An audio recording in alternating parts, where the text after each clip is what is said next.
Welcome to Typecasting. Pop culture by the numbers. That's your host, Lucas Graydon, who is definitely the smarty of this operation. And that's your co-host, Murjanatu, who I would definitely go to if I needed a brand new supersuit.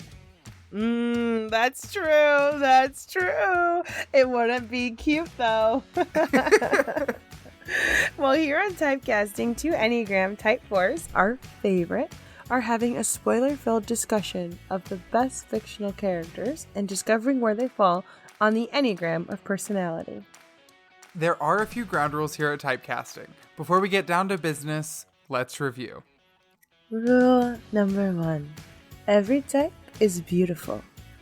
Number 2, the Enneagram is a tool, not a box. Rule number 3, we only type fictional characters. You are the authority on your own type. Number 4, our favorite, we are not experts. Okay, I am so excited to get into this week. We are diving into some of the Smarties, quote unquote, of the Marvel Cinematic Universe. And we're going to finish up with the original 6th Avenger. Well, let's start off talking by our original Avenger, the last one. I do have a question for you before we get into the characters. You mentioned something last week about if they were all going to be the same type, but you wanted to save it for the pod. Do you have a type in mind that you think all of these people are going to be? Well, alas, I do. And because of the nature of the podcast being Smarties, some people who are often typed as the Smarties, the Brainiacs, the people who know it all are the 5. So I was really, really nervous. I was going to just be like, a 5, a 5. Right. But we'll see what happens. Okay, we will. Let's get started with the last of the original 6 Avengers, Bruce Banner, also known as the Incredible Hulk, but I think there's a little bit of wiggle room as to whether or not those are two separate characters. I would like to preface my discussion that I see them as two separate characters, and I'm really only talking about Bruce. Okay. But a quick fun fact about Bruce before we get started is that Bruce is one of the few recastings in the Marvel Cinematic Universe. He was played by Edward Norton in The Incredible Hulk, but when the character reappeared in The Avengers, he was suddenly Mark Ruffalo. This is a little interesting because the Incredible Hulk movie is not owned by Disney Marvel. It's technically owned by Universal, so some people could argue whether or not they include it as full canon. Yeah, and I'm kind of one of those people who doesn't. Like, I'm like, well, it's like barely connected. Yes. And I also am just so thankful to the MCU executives who really made the right decision to give us Mark Ruffalo, who, like, can you imagine it not being Mark Ruffalo and not getting to look at him all the time? Thank the Lord. And the other thing I wanted to say, just because I will be contributing to this as well, is that I do consider them also two different characters, but really not until Ragnarok. Like, I think they kind of even treat them as if like one being. And then I think the further down, Hulk starts to get a personality separate than the fact that he's just a rage machine. So right. I might put a little bit of both in there. Yeah, I think the lines are blurred, and I'm not sure that the writers of all the different movies would agree. Like, I think everyone's a little confused about the Hulk character. Yeah, for sure. Okay, well, let's get started. What do you think Bruce Banner's number is? Okay, so I believe Bruce Banner's number is, I think he's an 8. I think he has that hidden anger in him all of the time. Dr. Banner, now might be a really good time for you to get angry. That's my secret, Captain. I'm always angry. He is also a softie. He fights for justice, and when he finds his people, he loves them. But I can be convinced of otherwise, because no matter how hard I thought about this as I laid to rest the other night, I could not find a wing. So I think I'm very open. But I think the whole like arc is very 8. Like, how do how do you manage your anger? And he's like, I'm always angry. And like, that's the AIDS thing. I'm like, yeah, of course. Okay, yes. Yeah, one of the first questions I had when I was going through this character was, what does the Hulk metaphor represent? Like, what real life phenomenon or like emotional struggles might that be an analog to, and which number would maybe that line up with? I don't think I ever came to a satisfactory answer with that. So it's interesting to see you kind of pull that I'm always angry into the 8. I could be convinced of otherwise, but I did have him actually written down as a number 5, as a type 5. I was just trying to think of him as a character, and I think that he generally is pretty drawn away from the spotlight. He is not maybe as naturally like commanding or leading as I think we see 8s have that just natural power to take charge and really command a room and command a group of people. I actually see a lot of unsurety. That's not a word, but we're gonna use it. He is unsure of himself a lot of the time. I think he has a lot of self-doubt, whereas I think that to your point, like the 8s are generally pretty self-assured. And I was thinking a lot about him and Natasha's arc in Age of Ultron, and we could get into the him and Natasha storyline. There's a lot of debate there too. I also think the writers of the different movies don't know what's happening there. No. But I was thinking about the scene where she is trying to empathize with him and say that they're both monsters, but he just doesn't think he can ever have this normal life. He'll never fit in. He doesn't deserve some of that. So maybe, and this is coming to me kind of fresh as I'm talking, maybe he has a 5 with a wing 4. There is, I think we were talking about it with another character, but there's that gap between the 4 and the 5 where none of the arrows kind of cross over. That's kind of called the existential gap. And people who exist on either that 4 wing 5 or the 5 wing 4 often are faced with a lot of questions of existentialism and kind of some melancholy. And I could see some of that melancholy in Bruce because he is so unsure of himself. And so I kind of am maybe talking myself into that 5 wing 4. Like you said, I also was afraid I would type all of the most intelligent people as 5s. But I do kind of see him as in his head a lot. And I think 5s really feel at home inside of their own heads and kind of thinking and stuff. So I could maybe see some of that. But what do you think? Like, I think it's hard. I think I agree with you, but I think his head is all corrupted by the Hulk. And so this is like, this kind of brings an interesting conversation up where like the Enneagram, you could change potentially over time. Like, and so people disagree on this, right? So a lot of the experts believe that the Enneagram, you are formed based on kind of that nurture versus nature, more on the nurture side of your childhood and your tendencies to cope with some of your fears and anxieties and how you're going to get through life. So a lot of my friends who have children are like, oh, my kid's such a type whatever, but they're like 5. I'm like, well, they're not finished developing yet. It's way really too early for that. Right. Exactly. And in the same way, it kind of depends on like, are these life-altering circumstances going to change what they are? So I think he might have some of those 8 tendencies because he went through this traumatic life event where a monster lives inside of him. But yes. I think I could definitely believe that he's a 5 at heart, and that's where he was born, and that's what makes sense. I think even just like I think of how he does find comfort in his mind in the relationship he has with Tony, and that like I don't think they're super competitive with one another, but I think of Endgame when he's trying really hard to figure things out and how relieved he is to find Tony. And I think of also Age of Ultron and that partnership and kinship that they have. And I think you're right. Like the 8 does not normally take the sidekick position as easily as Bruce does. So I think I'd rather do a 5. But I also feel I feel like I might say 5 a lot today.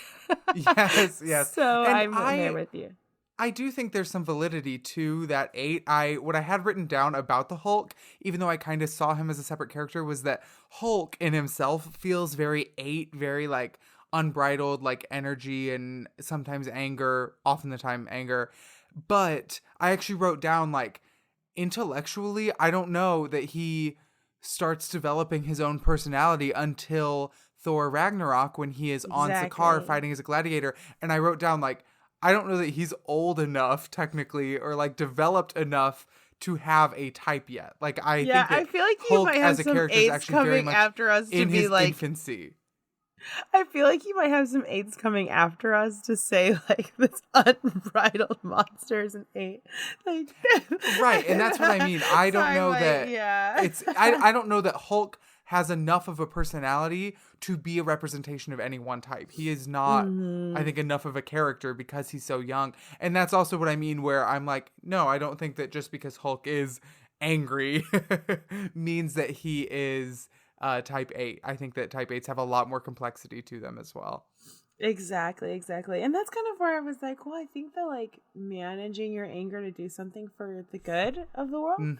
Right. I really like that narrative, and like, yeah, like I'm just always angry, and like I've learned to bridle that towards saving the world from these aliens that are coming. And, you know, and also just like, I think we see kind of that justice side of him, like where he's like hiding in Nepal and he's being a doctor there, and he's doing what he thinks is right. Like I had an argument for 8, but I'm not like married to it. You know, I'm like, yeah, I could give him a 5 also. So I think that's where I stand. Well, cool. I do feel, I think, comfortable with that 5-wing 4. He's not, I think, maybe as like emotional as 8s can present. Like, he is, I think, more in his head. I think about when Natasha dies and he just like throws a bench and then he's done. He's not the one who's like going out and expressing a lot of his emotions. He's not even very verbally emotional in a way that I think is more consistent with a type 5, who maybe is processing and feeling a lot of that, but he's keeping it very much to himself, kind of in his head and like behind maybe more of a blank face. Yeah, I can see that. I can see that for sure. So, and the thing is, at their relaxed state, 5s do go to 8, which is an interesting, you know, when they're, where that connection is. Yeah, but then they go to 7 when they're stressed, which I don't necessarily see with the Hulk. But I think maybe it's just too much to analyze with Bruce Banner. But I appreciate his character very, very much, and I think he's a great contribution to you 5s out there who are logical and analytical and just really beautiful, special people. I'm the opposite of a 5 in most ways, so I appreciate you guys. So I have the honor and pleasure of introducing you all to my least favorite character in the MCU, Dr. Stephen Strange. Something that's kind of interesting about Dr. Strange is that, like, thanks to his time loop with Dormammu in the Dark Dimension, Dr. Strange has died more times than any other character in the MCU. That's kind of interesting. I thought that was a really interesting fact to think about. Even Loki? The fact that, yes, because I'm not sure how recently you've seen Doctor Strange, the self-titled movie, but he dies like 100 times. He like catches the bad guy in this infinite time loop of him just killing him over and over again, but he keeps coming back and Groundhog Daying him basically until he gives up. Yeah, I love that. That's awesome. So he died like an infinite number of times, basically. Listeners can tell you picked that fun fact. I was like, wait, what? Okay, I want to hear, Lucas. What do you think Doctor Strange is? Okay, I am back and forth on this a little bit. My first thought, thinking especially about Doctor Strange at the very beginning of his movie, he is very cocky, flashy. He has all of his fancy watches. He has his fast car, and he is very comfortable like being the best of the best. I was like, oh, maybe there's some type 3 in him. The achiever. He is very much like, he's been the top of his class for his whole life, and he is very comfortable in that. However, I did wonder if maybe, especially as we see Doctor Strange come to a bit more health in the later movies, and we see him in Infinity War, even in Thor Ragnarok, I wondered if there was some type 5 in him. And yes, I am also typing him as a 5 again. All of our Smarties. But I was just thinking about the way that he stands on the border between most people's reality and then all of this magical stuff. And he is very comfortable, like, being the guardian of all this information. And he loves learning so much and is such a fast learner that he is stealing books out of the library and using astral projection to learn as much as he can and to master magic while he's sleeping. He is always looking for more information and looking to learn as much as he can.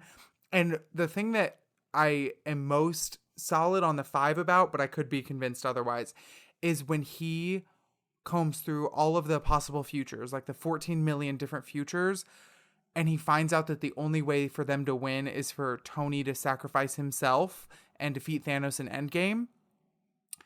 He is pragmatic enough, and he is able to be like very kind of cunning and take that step back and be like, this is what needs to be done. Like, it sucks, but I'm going to save Tony's life now in Infinity War in order for him to die 5 years later. He is the one who was like had the ability to look at the information, look at the cold hard facts, and kind of follow the facts over anything else, and not like let his emotions get the best of him, in a way that I think was very type 5, very pragmatic and kind of able to make those hard choices.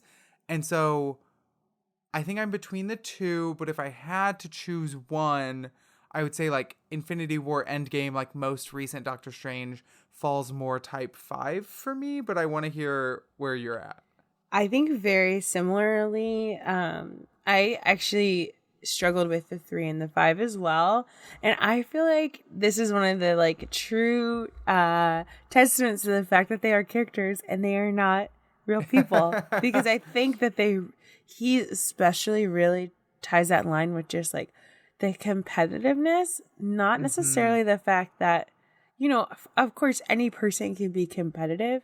However, 5s are usually very confident in who they are, regardless of, they don't necessarily need affirmation to the extent a 3 would by any means. But most numbers in general have a lot of self-confidence. And so I have a hard time because I'm like, okay, I feel like he loves being the best. And like even your example is the exact same one I was going to use, where his body is sleeping, but his consciousness is reading, and how he just wants to be the best. Like, he's not just going to be a wizard. He's going to be the wizard, and he's going to be the best of them, as the Ancient One says. Like, he is like really amazing. And I just can't tell if that's because he has a drive towards being amazing. Like, he wants to be the best, like our 3s do, or if he just like, that's just who he is. Like, I want to know more, so I'm going to do that. I do think more so than even Bruce, I would consider him to be a 5. He reminds me a lot of one of our good friends that I went on a few dates with, and he was for sure a 5. And I'm so emotional. He just isn't a wing 4 because I don't think that Doctor Strange is very in tune with his emotions. Doctor Strange literally has the magical version of the gift that 6s have to like plan for the future. Doctor Strange can literally see the future and plan for it. Strange, we all right?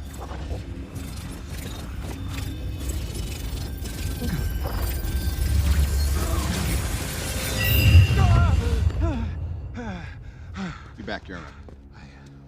Hey, what was that? Went forward in time to view alternate futures, to see all the possible outcomes of the coming conflict. How many did you see? 14,605,000. How many did we win?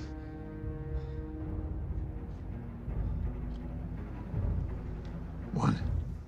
Oh, that's such a good point. And I do see like that type 5, and 5s are often known for the way that they guard information and hold a lot of information close to the chest. And I think that he is very like protective. It's his job to protect like information. He literally has the time stone like next to his chest as well. Right, exactly. Yeah. And so I see a lot of the strengths of the 5 in him, but a lot of maybe the trappings or the weaknesses of the 3, you know? Like when I see like him at the very beginning of his movie, it's all about his pride and his like image and overcoming that. But then instead of maybe coming to where we see a lot of the beauty in the 3 and like a healthy 3, I feel like he goes from like an unhealthy 3 to like a healthy 5. So that's where I'm like confused. Yeah, that makes sense. I think you're totally correct in that analysis. Okay, I'm ready to like commit to 5 with him. I really Okay, are we am. thinking that wing 6 with his kind of time stone trick, you know? Absolutely, I Okay. am. Okay, I love it. I love it. Well, I love awesome. it We too. so far have typed both of our Smarties as a type 5, so I'm interested to see if we break the chain with our next character. I am so excited. Murjanatu, you know Yes. this, but a few weeks ago you mentioned, actually this was in our very first episode, you mentioned that our friends and us have made a giant spreadsheet of all the Marvel characters and all of our college friends who is which MCU character. And you on that spreadsheet are Pepper Potts. I Mm-hmm. actually didn't even have to look up the spreadsheet for this one. I do remember, because it is my greatest pride in life, that I was put down as Shuri. I love Shuri so much. I do too. Shuri, Princess of Wakanda. We will get into her, but really quick, fun fact.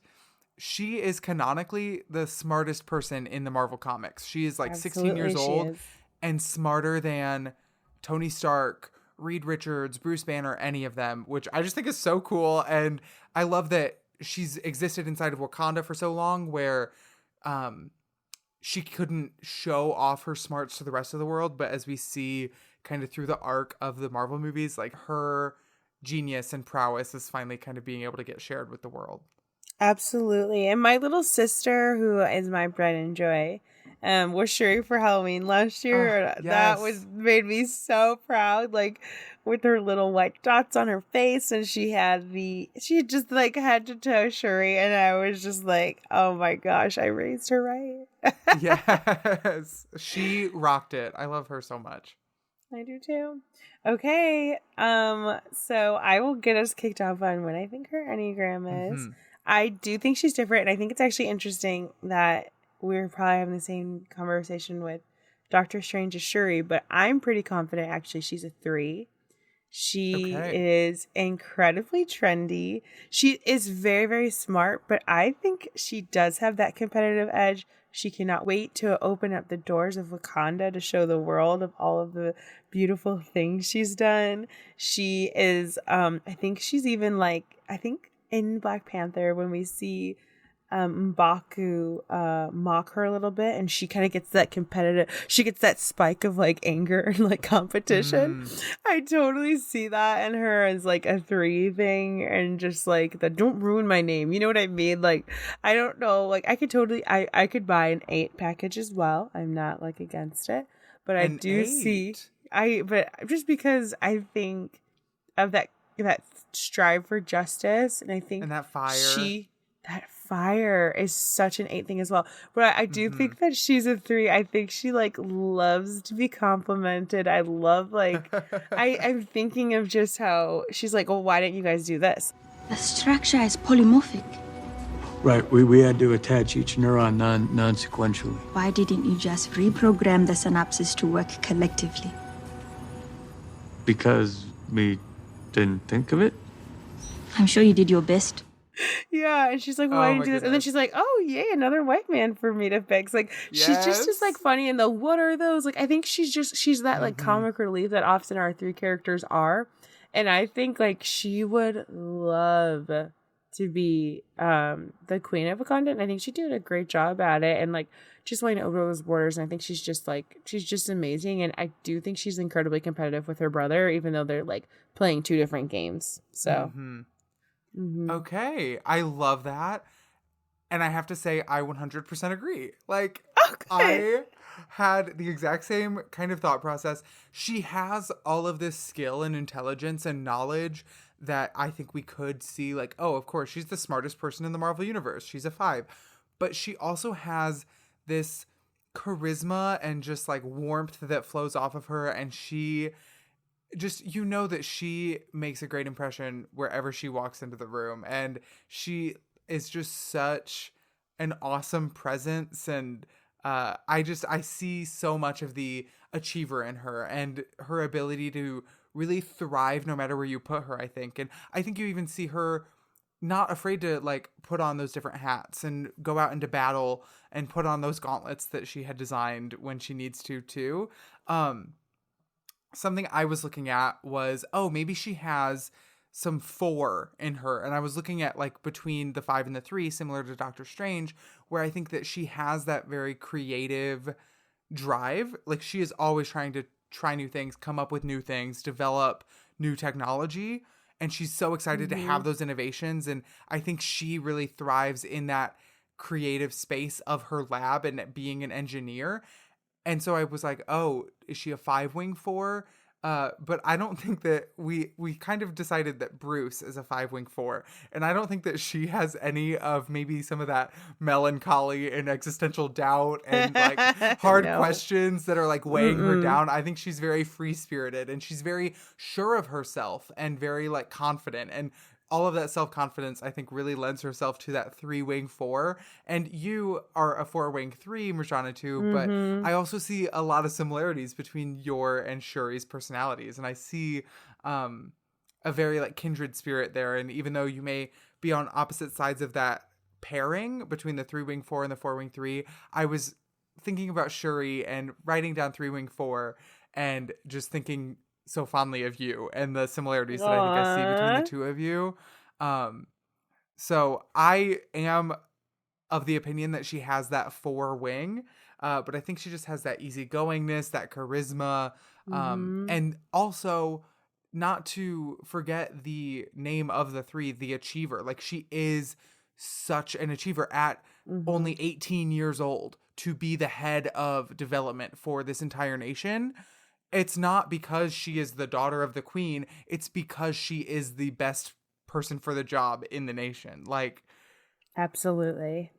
She's incredible. I love and her. It's and the nation's so ahead of its time. You know what I mean? Like she's incredible and she's like funny and silly and kind. And I think she's great. And, you know, I think we'd be remiss if we didn't mention at the time we're recording this is like very close to the death of Chadwick Boseman. And I think we're both really, really full of sorrow just to see that happen. And, you know, Lucas, you were with me when I saw Black Panther we saw it for the first time together.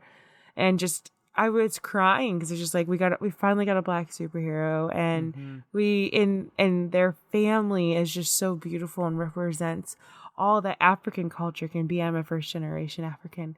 And to see that representation and she does such a good job and he did an incredible job and we're so sorry to see him pass but we're also like I'm so thrilled with how the MCU has honored him and I think that the Shuri connection with him we're gonna miss our king but I think they're gonna do some great and beautiful things to honor his memory and legacy. So and again, this is recorded way beforehand, so I might be saying this in the Disney screws up. So sorry, everyone. You don't have to put that in there if you don't want to. Also true.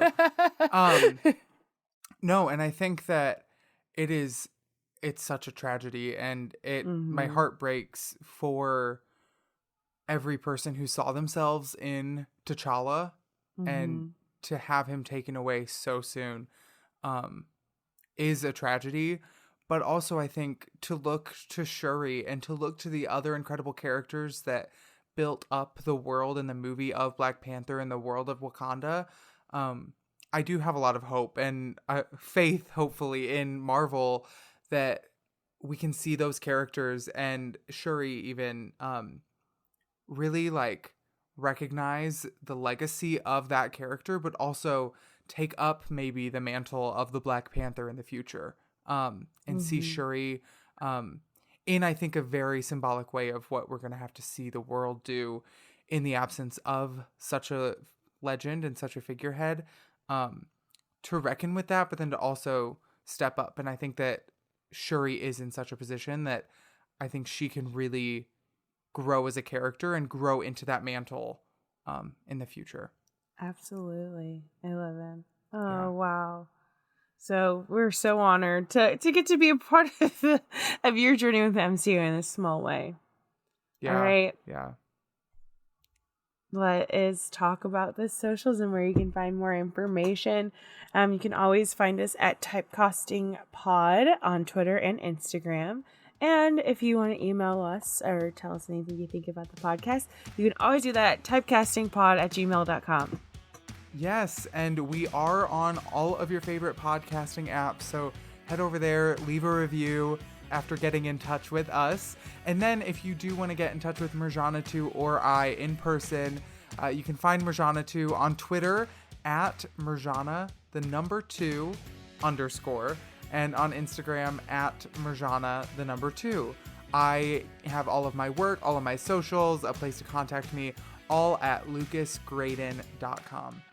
And you know what? The rest of the world, they aren't necessarily fours. They might not want to end on such a sad note. So let's end something with something funny. Lucas, say something funny. Oh gosh, I feel like that's a lot of pressure. I'm not sure I have anything when I'm put on the spot like that, but I will say maybe we can look forward to a little bit more levity, maybe a little bit of wig throwing as we get into next week's episode where we dive even deeper into the world of Wakanda by the numbers. Alrighty, well, I'm going to introduce Dr. Stephen Strange. Yes. He's one of my least favorite characters in the MCU. Thanks to his time loop with Dharma. What the heck is that word, Lucas? Dormammu. I don't know What how is recently that? you've seen his movie, but Dormammu is like the bad guy. Gosh, I have to read that again. 1 second.